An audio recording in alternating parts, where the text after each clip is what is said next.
G'day and welcome to the University of Tasmania podcast. My name is Keegan, a Bachelor of Health and Physical Education graduate and current staff member here at the University of Tasmania Sport. We are filming this on a chilly morning here at Sandy Bay in the best state in Australia. It is the 18th of May and I'm joined over Zoom by a role model of mine, a health and wellbeing guru and a current lecturer in health and physical education, Dr. Casey Mainsbridge. How are you going, Casey? Well, that's quite the introduction, Keegan. Thank you very much for that. I'm going well, and I'd just like to say that it's a tropical day here in the north of the state in Launceston, so I wish it was the same for you. Yeah, I know. I can only imagine. I wish I was back up at the north. It's certainly the nicer end of the state. But thank you for joining me. Just for the viewers, a little bit about Casey. Casey graduated from University of Tasmania with a Bachelor of Human Movement Studies in 1999.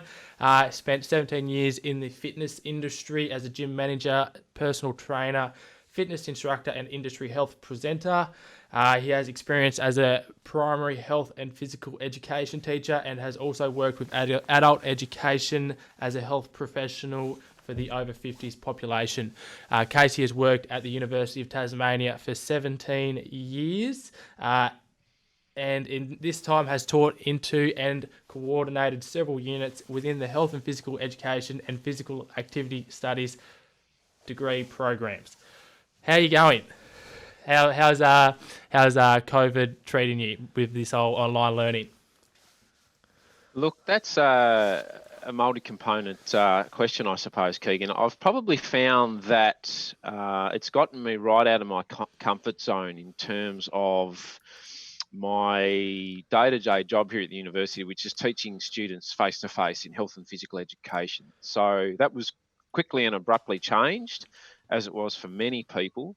So we've shifted to online, and those that know me know how poor my use of technology is. So I've gotten right out of my comfort zone, but I've learned a lot, I think, about how to use technology a little bit better to promote learning. But I've probably learnt more about how humans seek social interaction and social engagement, because I can tell you from my experiences in speaking with students, they just want somebody to talk to, and they're consistently asking me, when are we coming back to face-to-face? So it's been a bit of a learning journey. I've also been doing some schooling at home with my son, so that's made my hair fall out, but I've enjoyed that. He's done pretty well, I think, but that's been inherently challenging. So look, I think overall, it's been a really uncertain and unpredictable time that we haven't been ready for as a society. And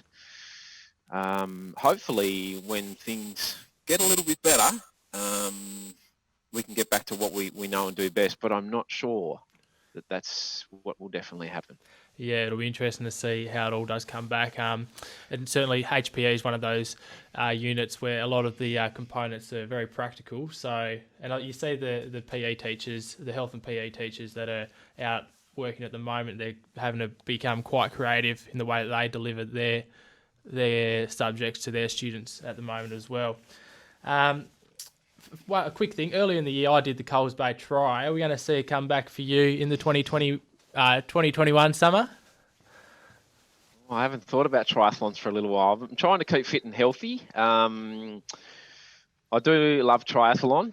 I think you haven't really tapped your potential quite in the area, Keegan, so I'm happy to provide you with some guidance there. But look, I seem to get a little bit more positive feedback about my commentary on triathlon rather than my participation. So look, you never know.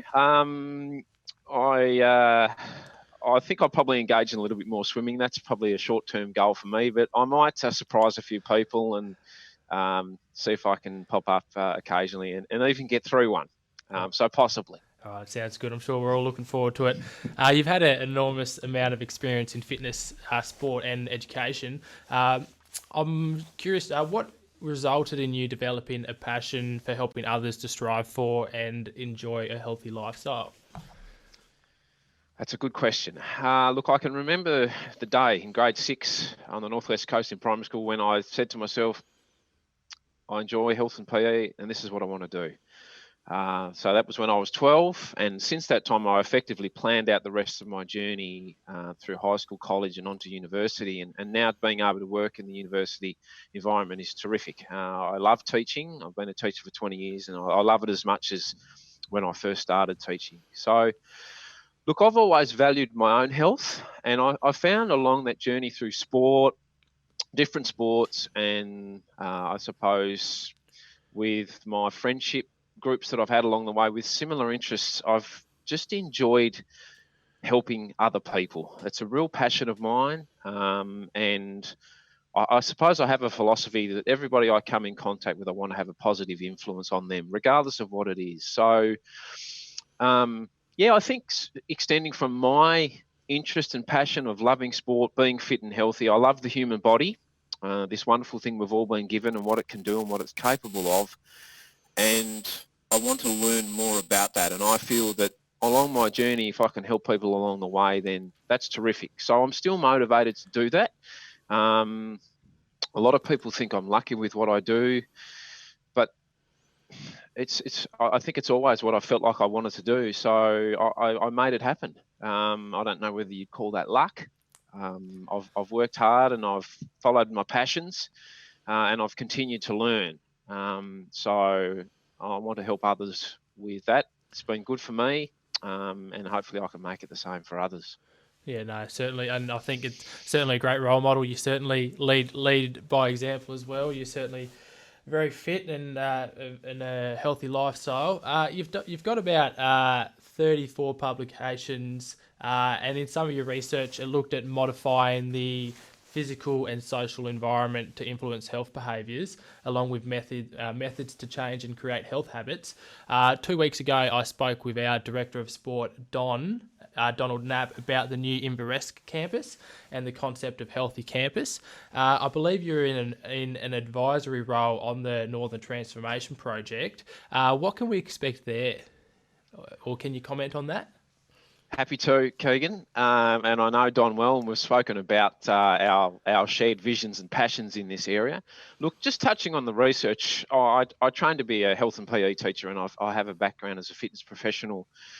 And I always read a lot of research and things I was interested in, but I never really thought it would be something that I ended up doing. So, working at a university, it's encouraged that you research the areas that you're involved with, and through some good guidance from a couple of mentors, I've become a very early career researcher. And yeah, within that, I found some passion in, I think we're products of the environments we're surrounded by. So we did some work in changing the environment to try and get people more physically active. And I'd like to carry some of that over into active transport and getting people to travel actively more through bikes and walking and so on. And also a passionate for this notion of habits and how we do things habitually, like when it's winter, a lot of people don't exercise because it's cold. And so how can we change that or modify behaviour? So yeah, I do have an involvement with the Inverest campus somewhat. It's an evolving space. But I know that there's plans in place to try and make it a campus or an environment that promotes activity. So I know there's some footbridges that have been proposed and put in place to get people and the community and students effective and easy access from the city to and from the city. There's some debate around the location of parking and how that may be some distance from the actual campus where that is. So, but look, very early days, I'd be very keen on seeing a lot of standing desks around the place or removal from environments where people sit all the time, because effectively that's what most workplaces and classrooms look like. And yeah, look, very early involvement with some discussions around how activity can be promoted with that. So I think that will elaborate a little bit more over the next couple of years probably, but I'll certainly be fighting the fight to get people actively travelling and occupying a space with health and activity in mind. Yeah, no, that'll be good. I remember learning a little bit about the walkability of areas, so it'll be interesting to see what that campus does in that sort of component. You're involved in a research project at the moment between Launceston Church Grammar School and the university. Looks at load management in developing secondary school athletes, and it certainly caught my eye the other day when I saw it. Do you want to explain that one a little bit?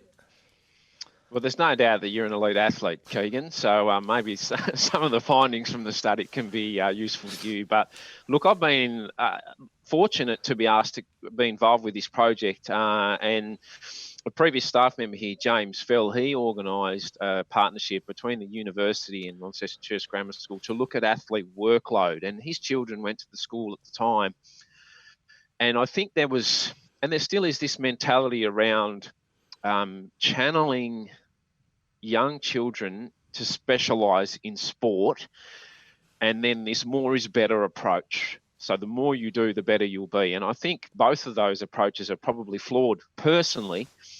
But a gentleman by the name of TJ has come over from New Zealand, and he's embarking on a PhD project looking at, as you said, adolescent workload in different sports with the students at Launceston Church Grammar. So there's some real gaps in that field. There's a lot of workload research in adults, but there's some gaps in looking at teenagers, I suppose, and guidelines to provide them with safe, sensible, but developing workload and a framework around that for their sport, that they can do well still, but also maintain a good level of health, not sacrifice their study, enjoy their sport, and hopefully not drop out due to motivational issues or overload injuries through excessive workload. So things like rowing, Australian rules football, soccer, hockey, netball, and some individual sports such as tennis, and things will be looked at.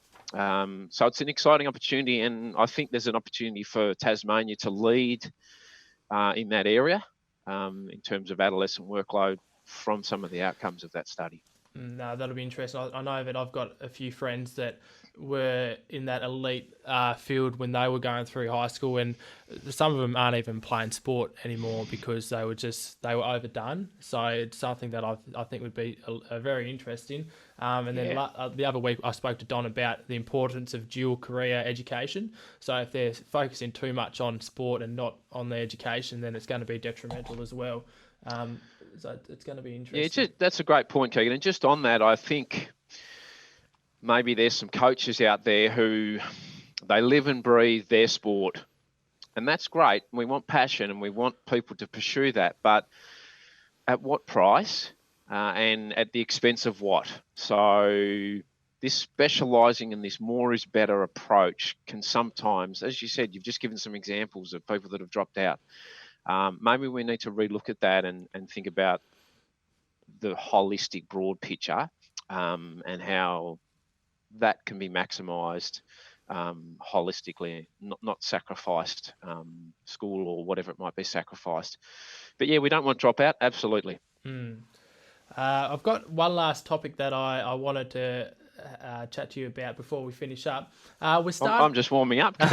Well, if there's anything else that you want to chat about, I'm all ears. But we're starting a 10,000 steps challenge for staff and students this June. Quick shout out to Fiona and her team at Health and Safety. So not only as a fitness but a health and wellbeing expert, do you have any tips and suggestions for people who are looking to increase their steps?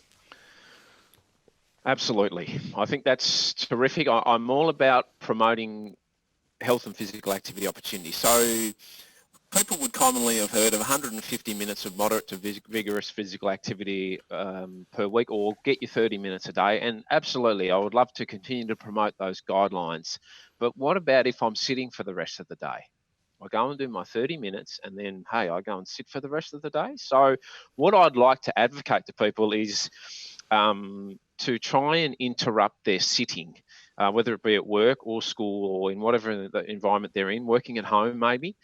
If people can interrupt their sitting every 30 to 60 minutes and get up and move, so that's an opportunity to take some steps. It doesn't have to be intense. It doesn't have to be this long huff and puff sustained period. It can be short, regular bouts. but there's a lot of research around that's starting to demonstrate the adverse health effects of sedentary behaviour in sitting, regardless of someone meeting the physical activity guidelines. So let's look at encouraging people to get up and move, to re-engineer movement back into their day on an hourly basis. Whether it be when the news comes on or they set a timer or whatever it might be, because once we sit and work, I mean, you'd be a great example of this, Keegan, with your high intellect. You sit and you get in the groove, and next thing you know, you've been there for 3 hours. So I think I'd certainly advocate your 30 minutes or more with others, if possible, if we can do that in pairs or small groups at the moment. But interrupting sitting regularly is a great way to accumulate some steps easily. Yeah, I think that's probably my key bit of advice there, Keegan. And look, and use it as a motivator personally, and use others to motivate you. So if people respond to challenging one another or a little bit of healthy competition, that's okay. But we get results from being consistent and engaging regularly. So my challenge to these people doing the 10,000 steps challenge, and I've been invited by a work colleague, Keegan, so I know exactly what it's about, is when it finishes, let's see if they can put something in place to sustain that behaviour. One thing that we do here at the sport team is if we have like a little meeting, even if it's quite formal, we'll try to can we do it whilst being physically active? So when I have a chat to Don, we'll probably do it over a game of tennis, or I'll shoot the basketball with someone, or at home when I've got a Zoom meeting, I'll plug my headphones in and I'll go for a walk. It's just, it is that easy sometimes. So it's one of the things that we've tried to incorporate into our work habits here at the gym. So. Well done, leading the way. And I think also the creativity and the intellectual stimulation that can happen from movement and how it can make people think and clear the mind and so on is a bit untapped. So you're ahead of your time there, once again, Keegan. I had some pretty good lecturers to help lead the way. But thanks for that, Casey. We're out of time, but it's always a pleasure to chat with you. Is there anything else you wanted to mention before we head off? Look, thanks for the opportunity, Keegan. I think you're doing a terrific job, and it's great to have the opportunity to speak about health and well-being and physical activity, particularly at the moment. So, and look, just on your challenge earlier, look, if you're expecting me to come out of retirement for triathlon, then maybe you could do the same. I'd love to see you in that Australian uniform again. So, but no, thanks for the opportunity, and keep up the good work. All right, thanks, Casey. For the listeners, if there's anyone that you'd like to hear us have a chat with, or if you want to have Casey back again, send us a tweet at Keegan Poposky. But yeah, thank you for listening.